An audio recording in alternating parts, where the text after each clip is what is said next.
Voninkazo adaladala, voninkazo tsy misaina, fa maniry samirery eny an-tany karakaina.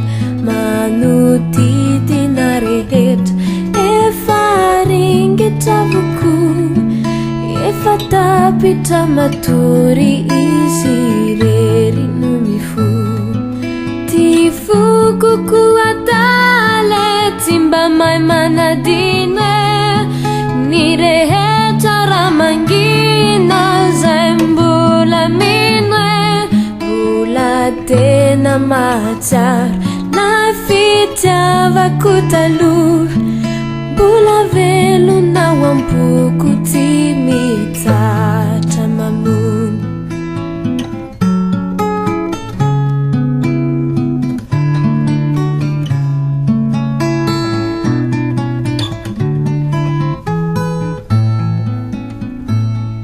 Voninkazo adaladale tsy misaino, maniry samirery eny an-tany karakaina. Manodidina rehetra ringitra avokoa, tapitra matory izy rery no mifoha. Ty fokoko adala tsy mba mahay manadino ny rehetra raha mangina izy mbola mino mbola tena mahatsiaro lay fitiavako taloha, mbola velona ao am-poko izy tsy mitsatra mamondy.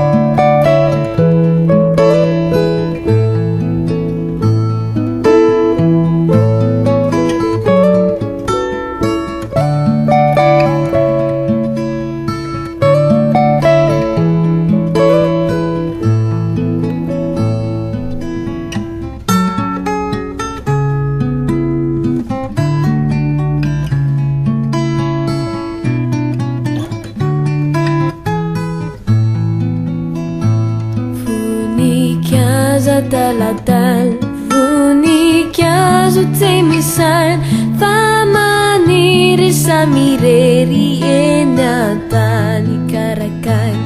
Manodidina rehetra efa ringitra avokoa, efa tapitra matory izy rery no mifoha. Ty fokoko adala tsy mba manadino ny rehetra raha mangina zao mbola mino mbola tena mahatsara na fitiavako taloha, mbola velona ao am-poko tsy mitsatra mamony. Voninkazo